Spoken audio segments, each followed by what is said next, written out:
Welcome back to another edition of Smart Driving Cars. We appreciate you taking the time with us.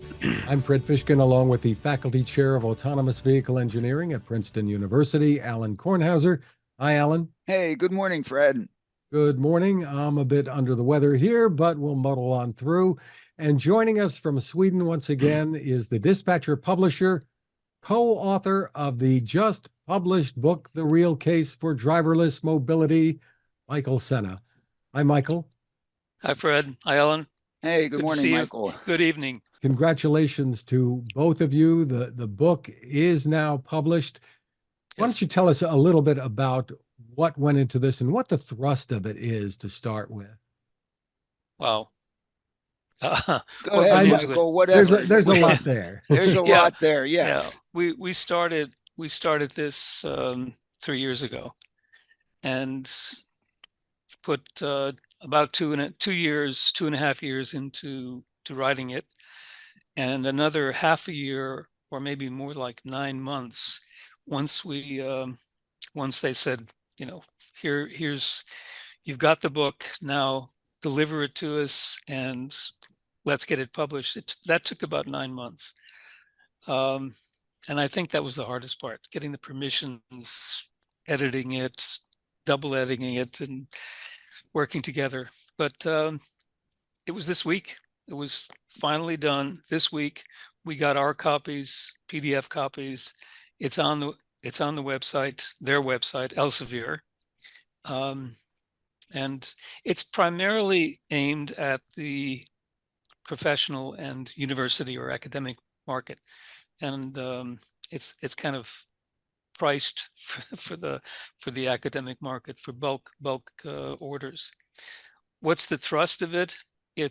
We've been talking about this now for the last, in our case, when we've gotten together and had our discussions about the latest dispatcher, and we've talked about the book. It's the same story. We're looking at finding a way of getting rides for people who cannot afford them, who aren't able to drive themselves. And what this book does, and the reason that we wrote this book, was so that we could provide the material for us to go further, to have proof of market, to discuss with politicians, with decision makers, with people who build cars, with people who provide rides, to say, here is the justification. Here's where we are with the technology today, with the ride provision today. It's the basis. It's the foundation. And from this hopefully we're going to build in order to be able to get to the next step, which is to get most people who are out there delivering rides to people who certainly can afford their own cars, can afford their own rides, to say, there's really another market here, and it's very big, and it's underserved, it's unserved. Let's focus our attention on it. That's the purpose of writing the book. And to backfill on that, we've been working on this not only through the 5 summits that we've held, and we'll hold a 6th summit at the end of May, but just to discuss the whole process of creating a disruptive technology that can go and really provide rides to people who are really in need of a ride, and it continues to certainly amaze me as we continue to review and observe what is happening here. That in fact, our view on this is somewhat different than the way the industry has been moving. And in some sense, it's a frustration by us that the industry is not moving in the direction that we put forth in this book. And we of course firmly believe that is the viable direction. When one driverless mobility is new. It hasn't existed really before, except in the example that we like to give with respect to the elevator. But otherwise, it really doesn't exist. And when one looks at this new technology that exists, which I am personally such a believer in the Schumpeter type of economics, that if you really want to make a difference in a market, and really grab that market and do the proof of market, you need something that is substantially different than what that market has had available to it up to that point in time. The canals disrupted transportation in the Northeast with the Erie Canal, then got disrupted by the steam locomotive. Each of those were substantially better than what existed before, and that's why they were disruptive. All of a sudden, they found markets that they could then serve that really weren't appropriately served before. And this is the way it goes. The car was substantially disruptive to the horse and buggy in all these other, fundamental ways. And that's why it became dominant. And so when we look at the mobility market, the opportunity for people to go from A to B at time T when they want to go, and if one really wants to go into that market and provide new and expanded opportunities, one probably needs something that is substantially different than what exists today. Otherwise, today it would do it. So for those of us that can afford cars and have cars, yes, we're doing it. We're getting there. We're going. It's great. Now, whether we use internal combustion engine or electric vehicles, that's in some sense a small detail on that. But we're doing it. But all of a sudden, if you look at that and you look at the cross section of people, not everybody either wants or can. And then you start looking at the wants or cans, and you see, oh my goodness, there is this new thing out there that might all of a sudden really change the opportunities that they currently see today in terms of getting from A to B at time T. And we think will be, as they look at it, life-changing. And they'll run and adopt it. And they'll convince their representatives to support it. But one of the things that at least I can't get my brain around is those that are creating the thing that can do this are looking at this thing and saying, oh, no, I want to make it available for those that already have good mobility. And if you look at it, and once again in the newsletter, what is disruptive about what you're offering to those people? Nothing. Nothing. Except, a thrill ride. How long does that last? They hang LiDARs and they promote themselves as having LiDARs. So you think anybody going from A to B at time T who has trouble getting from A to B at time T cares about a LiDAR? No. They want to get from A to B. Actually, they want to get from A to B and then get back to A. And geez, all of a sudden you look at these things, and as I like to say, they're like little puppy dogs. They're waiting. Hey, can I take you from A to B? I don't care when. And guess what? I'll be there to take you home.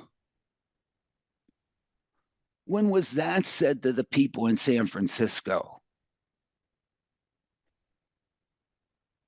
They haven't read the book. They should read the book, because that's the disruption. And then all of a sudden, I mean, if it was doing that, and do you think people would be putting out legislation? Oh no, we have to slow this down. Oh no, we can't have it. Oh no, it scares the hell out of me. No, they should read the book. And the theme of the book, once again, is The Real Case for Driverless Mobility. There'll be much more on it to come, and you can get it now. It's available on Amazon, both in a Kindle edition, and you can order the print edition as well. In the February edition of the Dispatcher, Michael, the lead article is The Business of Delivering Transport. And this, it seems, is about decisions consumers have been making. Yeah, I'll just one step back. The Dispatcher, this month's Dispatcher, is very much dedicated to, let's say, environmental, climate, and the relationship to automobiles. So the feature article is melting ice is proving to be a big challenge. Melting ice, meaning ice internal combustion engines. The last article is focused on hybrid cars and why hybrid cars are in my opinion, a better alternative to battery electric vehicles. And then mixed into the Dispatch Central is an article on net zero emissions, or not an article, but it's a description of what net zero emissions are and why it's misunderstood and why it's very important for us not to misunderstand what it is. So the issue, if you look at it from a total perspective, it's devoted to the environment.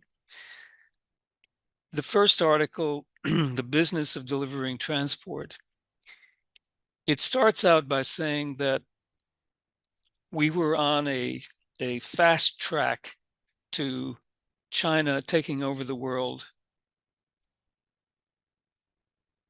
of automobiles everywhere of all kinds. They've done a very good job of snookering the rest of the car industry into a fight for life with electric vehicles. But they own the rules, and they own all of the components for the electric cars. So they've already won that battle, basically. There's nowhere to go. I mean, they've got us in a mate condition, and our next move is check. But at the same time, as they were doing that, they have also essentially bought up the internal combustion engine technology, and they've done this through hook or by, no, I won't say that. They've done this by very smart moves. They bought all of, Geely managed to take all of the ICE technology out of Volvo, which is one of the best, because they had both diesel and gasoline engines, and then they've leveraged that into joint ventures with Renault and other companies. So we were on a fast track to have all of our cars delivered by China, and probably from China, whether we like them or not, until something happened on the way to the forum. Consumers said, we're not so sure about these electric cars. They're kind of expensive. They're kind of a pain to do things. I don't really like spending a couple of minutes at the gas tank. Now I've got to spend, every time I come home, I've got to think about getting my car plugged in. If I've got a home to come to, if I don't have a home to come to, well, how am I going to do this anyway? And suddenly the whole, the express train that was heading toward everybody's got to have an electric car is suddenly having some problems. And I described these. I mean, they're not selling as well as everybody thought they should be, and the dealers have written to 4,000 dealers have written to the president saying, can't we slow down this train a bit? We've got kind of a backlog of all of these electric cars, and we can't keep our ICE vehicles on the market. And there's something else that's happening. People have decided that instead of buying electric cars, and rather than buying ICE vehicles, we think this hybrid thing that started 20 years ago sounds like a much better idea. They don't freeze up we don't have to worry about the chargers freezing up in the winter, or losing half of our range because it's too cold. These cars run, they charge themselves, so the battery gets charged when we run the car. We have half of the emissions and double to 3 times the miles per miles per gallon. Why didn't we do this 20 years ago? Think of all of the emissions that we could have saved, and all the petrol gas and diesel that we wouldn't have had to buy if we had done this 20 years ago. So the article takes us through what the problems are with battery electric vehicles, what the possible outcomes can be if we continue along this track. And then it turns around and says, isn't it time that we really took another look at this? Shouldn't we be doing something else other than pushing people into vehicles that they don't necessarily want to drive and to own? And who's driving the bus? This group of cops, it ends with saying we don't need more cops. We need another way of looking at this.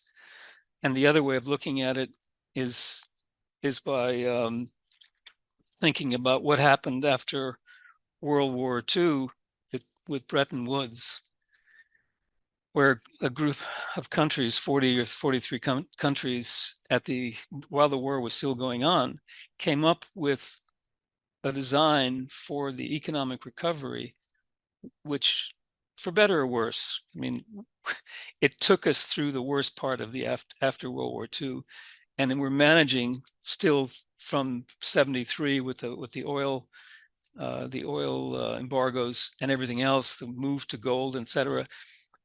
We need another way of looking at this, and the other way of looking at it then gets into the zero emissions article in the Dispatch Central, how we're approaching this whole problem and how it's being led by the United Nations it's not doing the trick. It's not doing the job that it should be doing. It's pushing us into solutions which are not the best solutions that we have. It's doing it in a way that we're probably not going to meet any of the goals that it's been set up, and we're pushing that further and further away. So I argue for something else, and I can't put that into a 5-minute or a 10-second elevator speech, but I hope the folks who, at least that I send the newsletter to, are going to read it, and all of those thousands of people who Alain sends the Smart Driving Cars newsletter to every week will read it as well. And all of those people know that Alain owns the elevator anyway. So yes, yeah, exactly. He has got so much stock in Otis that it's oh man, and it just keeps going up. It goes up, it goes down, it goes up and down. Yes, absolutely, and also I think really what you wrote about the history of these things is really good. I mean, that's really enjoyable. And to see how it's evolved, and of course, the whole battle as to what is going to propel these vehicles has been going on almost since the beginning. Was it going to be steam? Was it going to be electricity? Was it going to be oil? Was it a combination, and so on? And really the market forces of and in the end, the consumer really chose chose convenience and ease and so on. And the thing, you don't even bring out the whole issue, and I didn't highlight it either this week, about, and again, the discussion of well, these cars run on roads and the roads need to be maintained. And where's the money going to come from for maintaining the roads? And everybody seems to forget. I like to say maybe the most elegant taxing system ever devised by man or woman is the way that we've paid for the maintenance of the roads here in the U.S. through the gasoline tax. I mean, what an elegant way to tax. It's As long taxed as at it worked. As long as it it, worked. it worked. I mean, it really worked well. You tax at the wholesale level. The wholesaler has to pay it. Therefore, he or she has skin in the game so that when they Yeah. pass it on to the retailer, they make sure that the real retailer pays for it. And so for the retailer to remain whole, they make sure that we as consumers can't game them or can't figure out ways around it. And Yeah. so and the accounting is easy. No, but not But people are saying, you're well, going into a whole other yeah, direction. I know. Yeah, it's a whole other. But I've written about that, and I I think know. it's important. But this is really about what it is that we're driving. No, it's the maintenance is, yes, it is important, and how we fund. One of our readers and friends, Bob Poole, Yeah, has discussed the whole issue of how best to pay for the roads. But what I've tried to put in here is our cars need to be powered by something. They need to be able to be cars and trucks and motorized vehicles need to be powered by something. If you're going to make a decision, whether it's at a UN level or at a country level, and make that business industrial policy, you really better make sure that you know and you're totally clear about all of the conditions. And neither of them are. I mean, the UN has done a terrific job with standards. Without the UN standards, we wouldn't be anywhere.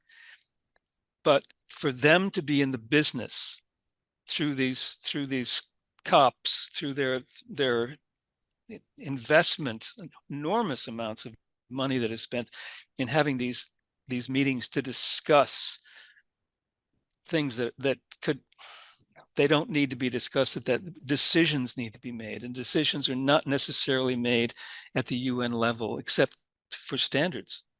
And then to have individual countries saying, we're going to have only ICE vehicles, we're only going to have BEV vehicles by 2030, and they can only be electric vehicles. They can't be anything else. Or, there's a little thing in there that says, well, they might be something else, but we're going to do everything to make sure that they're battery electric vehicles, because we're going to build the charging networks, and we're going to provide money for people buying these things. And so everybody's, they're buying them. And then they find out that, well, they're kind of expensive to maintain, and they don't really work very well in places that get cold. You want to buy it in San Diego, maybe, knock yourself out, but Boston might be a little bit difficult. So yeah. Anyway, but Yeah. your history of the hybrids is really good in case people have missed it in the past. Yeah.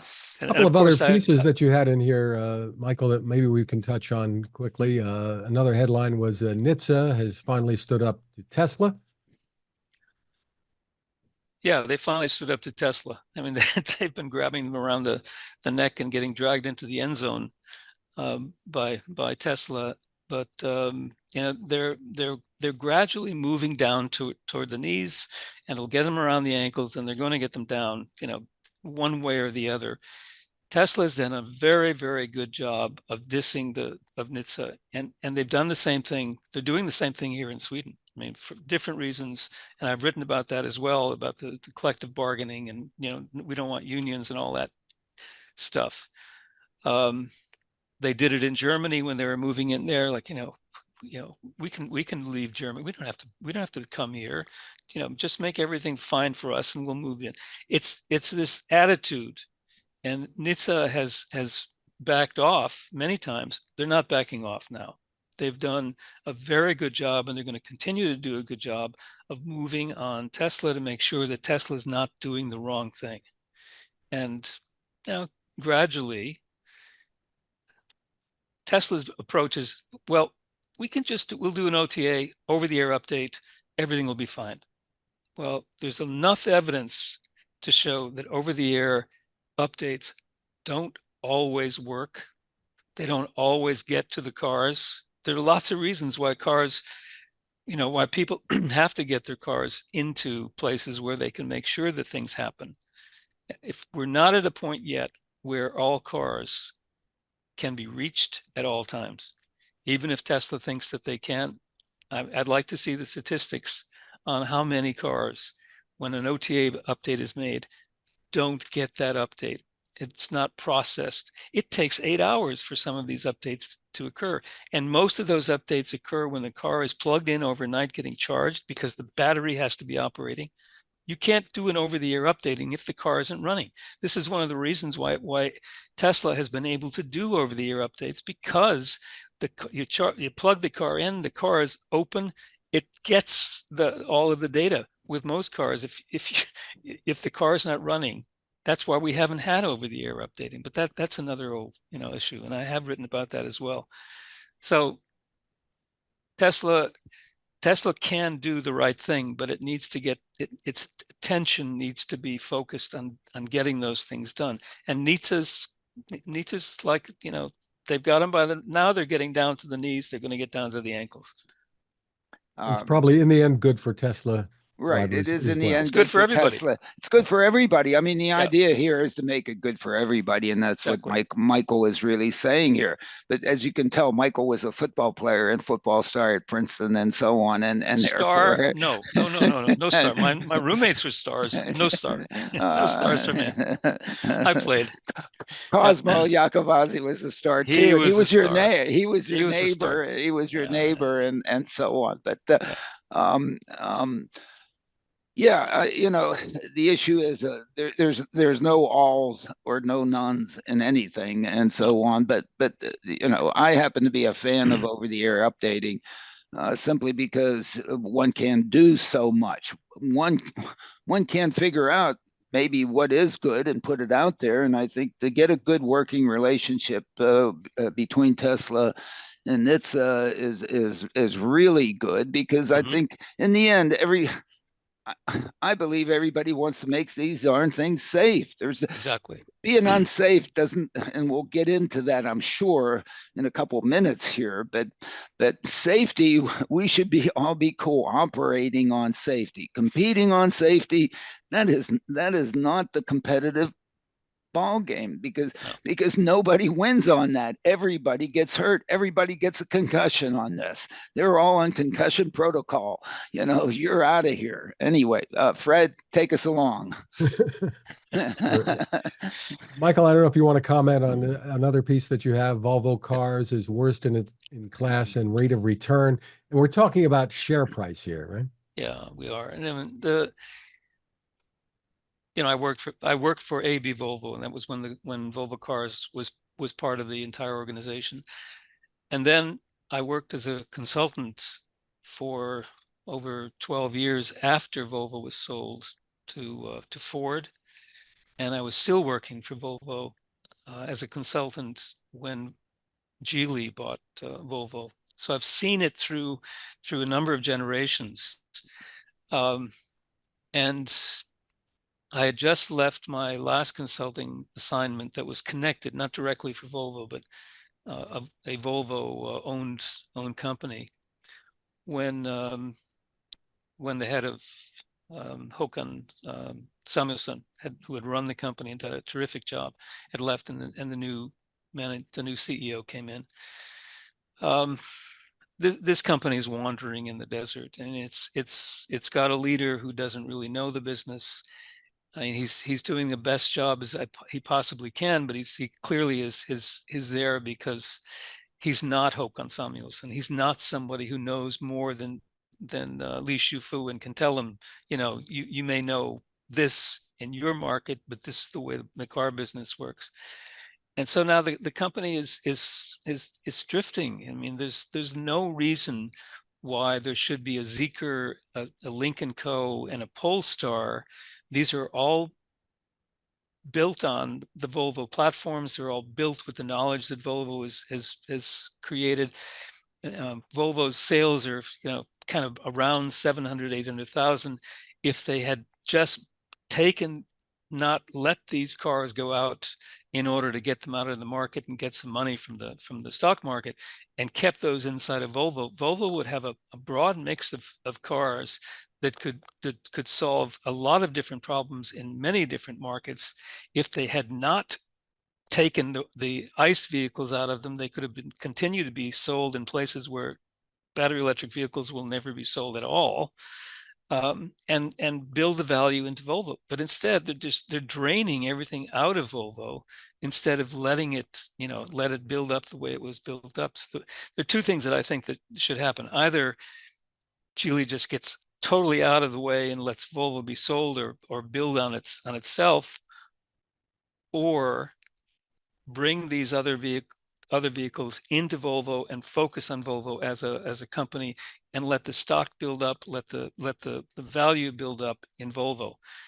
But with the leadership that it has right now, and leadership being the Chinese Geely Li Shufu, I don't see either of those two things happening. So, no. And you have quite a background and knowledge there.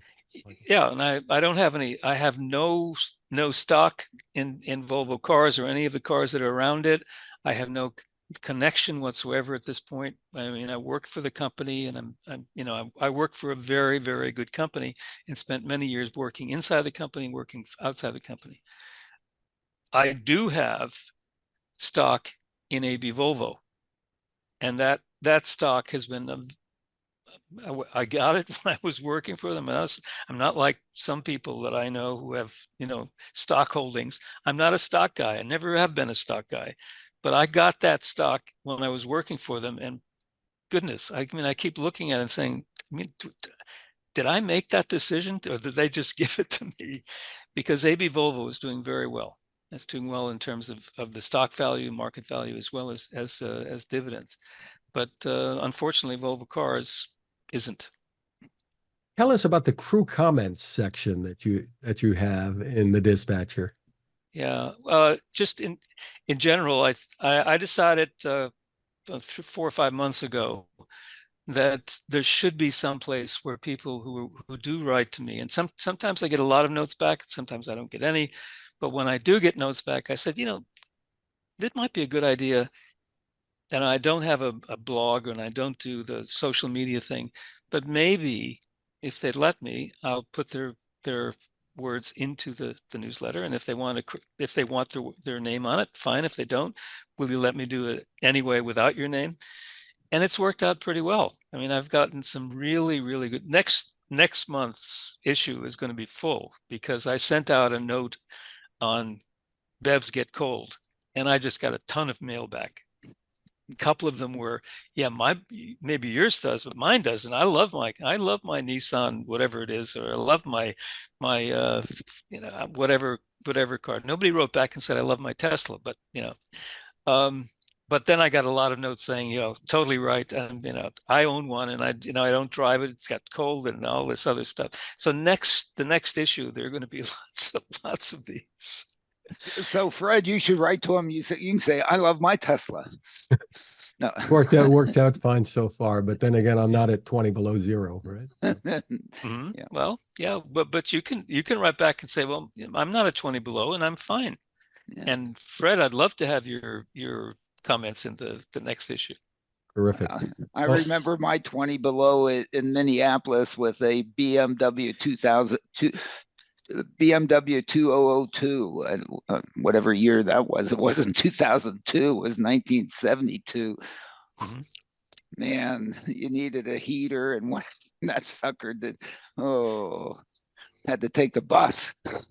Moving along, a couple of headlines, Alan, from the Smart Driving Cars Sure. newsletter to get to here. On top, you have a report to the boards of directors of Cruise and GM regarding the October 2nd accident, the crash in San Francisco. The New York Times take on it was headlined, Cruise says hostility to regulators led to grounding of its autonomous cars. Yeah, well, the New York Times did an excerpt or their interpretation of it. I just put it out there in terms of what it is and asking the readers to read it all. I mean, it's 100 and some pages. You should read it all. It is it is a internal review by an external law firm to figure out what happened and figure out what happened. You can read it. There are charts in there that give timelines as to what, at least in part, what the cruise vehicle knew when and what it did and so on and so forth. And so it's not all the data. It's not all the hype. They really don't talk about simulations that they run on hypotheticals as to what could have happened, and so on and so forth and so on. And and it's not really clear, at least in my reading. Maybe I didn't read it close enough, as to who actually made the decision, or what the decision process was to have, after the vehicle stop, have it move out of the way and to the side of the road to clear traffic. It seems as if one of the things that happened in that is that in the real-time characterization of the incident, they, I guess, classify these things in terms of their severity. And I suspect, if in fact one can go back and look at whatever AI they have in there, or logic steps that they have in there, as to how the classification was done and why it was initially done as a not so severe collision. One of the reasons was, I think, the thing was going so slow when in fact this all transpired, that who knows, whatever. But it did get that classification, for which, it may have been that, as we know, if we're involved in a traffic crash, and it's sort of a minor type of thing. I think the behavior that we're supposed to exhibit is to move the car out of the way from the lane of travel, so that one doesn't cause more havoc in the traffic behind. There's some discussion in there about the perception of the press in San Francisco and so on and so forth, as to how that made got them to make the decisions that they made. It seems that they took it seriously.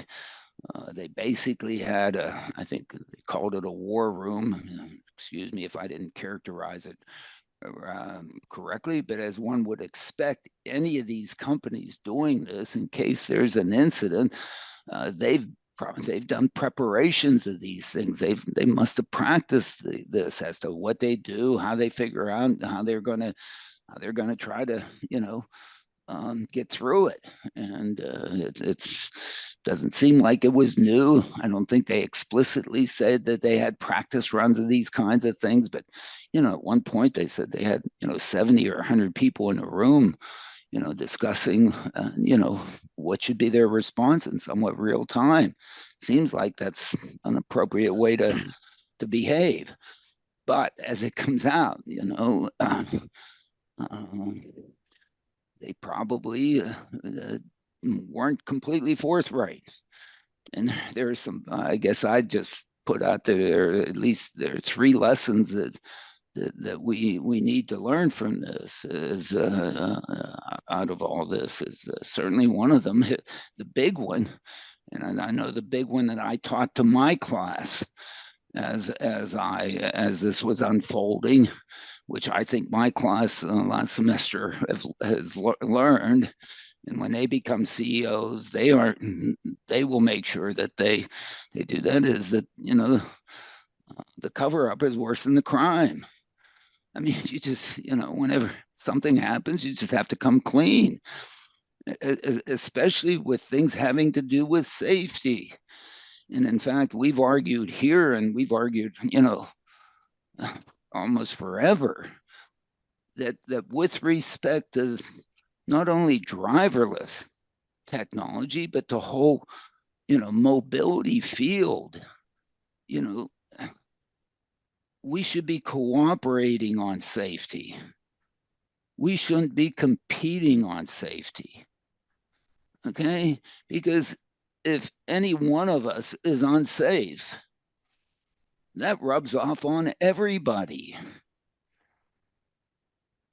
So, some people have written that maybe Waymo is making out like a bandit on all this. They're not. They've been hurt. They've been, I mean, they're going on, they're being placed under scrutiny, which they should be placed under scrutiny. But they shouldn't be out, cheering this thing. They've been hurt. The whole industry's been hurt. The whole opportunity for people to be given rides has been hurt. As an example, Alan, you also have in here San Francisco is suing the state of California over what they call unsafe, disruptive, self-driving cars. I mean, unsafe.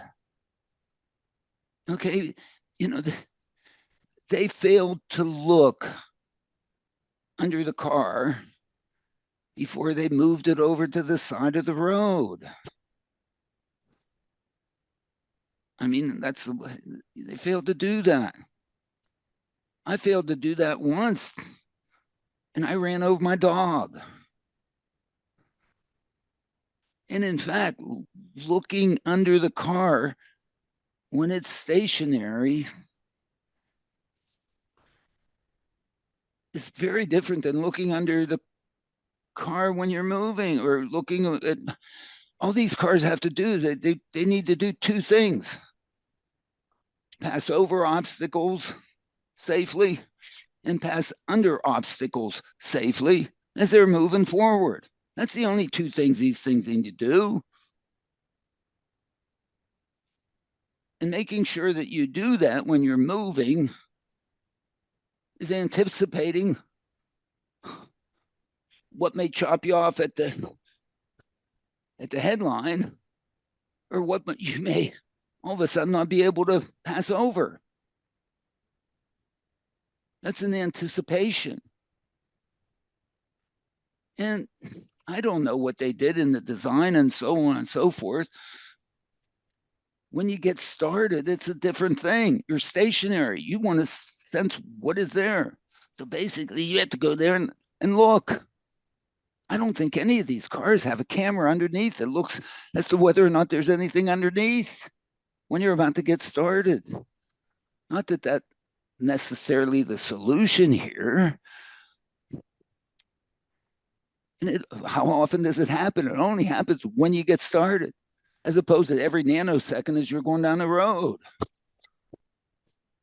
And somehow they didn't do as good a job on that. Of course. Otherwise, the thing would have known that, oh man, this isn't, a minor crash. There's somebody laying in front of the car or underneath it. Now, whether or not they saw a part of a body part and recognized it, didn't recognize it, all that stuff, sure, we can go into those details. But I doubt that they had, they even had an opportunity to focus on or put it in their, process loop. Guess what? From now on, all these vehicles are going to have that. I mean, it's not going to cost more than putting one more camera underneath the car and checking it out just, when you put it in drive. I mean, the logic sequence or the AI that you need to be able to do that is like, I think. So we need to learn that lesson. Oh, my goodness, we missed that one. I don't know. I mean, I'd like to be able to ask Waymo, if that happened to you, what have you done? I am sure that Waymo, that night ran their simulations and learned what they would have done. And if they're any good at all, they've fixed it so that they won't do that. That's in some sense the silver lining about tripping over one of these corner cases. And the important thing when you trip over a corner case, let everybody else know. And Alain Herzberg is not going to walk and push a cart across a road of a Cruise or a Waymo vehicle.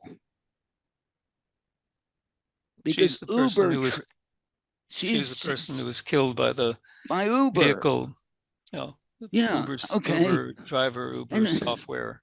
Uber's software saw her 6 seconds before it hit her. 6 seconds. This whole thing happened in less than 1 second. Anyway, so the important things are here. One is don't cover up. Come clean. People are going to find out anyway. Come clean from the very beginning. I mean, ask for forgiveness. Okay, absolutely, from the beginning. 2 is make sure, cooperate on this. Let everybody know exactly what happened, so not only you, but they can fix it, so it doesn't occur again. It has to, and if that's antitrust or if that's collusion, then Congress should focus on making sure that it's not antitrust, it's not collusion. Safety, we have to be in it together. What can I tell you? Alan, there are just a couple more headlines. We're just going to mention them, I think, going through here real quick. First of all, Tesla announcing a $500 million Dojo supercomputer coming to the Gigafactory in Buffalo. TuSimple in the news, a federal judge issuing a temporary restraining order preventing them from selling off assets and moving overseas. You have comments in the newsletter. And Bloomberg saying Apple has pivoted to a less ambitious design for building an electric car, which doesn't surprise you. Tell us what else is new in the whole TuSimple thing. Michael talked about things in the newsletter about things going to China, whatever. I mean, who knows? I mean, that's just ugly. And finally, from Forbes and Brad Templeton, Waymo plans massive robo-taxi service area, but not massive enough. The piece here says, to go beyond being another Uber, robo-taxi services must convince people to give up ownership of a car, parentheses, possibly the second or third car in a household, and replace it with use of a combination of robo-taxi enhanced transit, or taxi or other modes. And you had thoughts about that. Let me just comment about that. Come on, Brad, read the book. Okay. I mean, sure, Waymo, go after, converting those that own 3 cars and getting them and being your customer. If that's your customer, you're bankrupt. You ain't going to make it. Your opportunity to be able to earn enough you're not disruptive. I mean, you did all this to do that? Really? You did all that work? You invested all that money to get somebody to turn in their 3rd car? Cut it out. Plus, your ability to do that is 0. You really think your LiDARs and your selfies are going to convince somebody to give up their... Get out of here. Come on, Brad. Well, the name of the book, if anybody, Brad, or anybody else needs it, is The Real Case for Driverless Mobility, and it is out now. Congratulations once again, Alan and Michael. Thank you. Thank you. But I guess Brad's not going to talk to me now. Darn it. Damn it. Well, thank you, Michael, once again for spending time with us. The website for the Dispatcher and more is michaellsena.com. You can find us at smartdrivingcar.com. Also, wherever you turn to for podcasts, Spotify, TuneIn, Apple, Google, Amazon. Smart speakers can play us too. You can find my tech reports at techstination.com. I'm Fred Fishkin along with Alain Kornhauser. Thank you for listening or watching. Please continue to stay safe.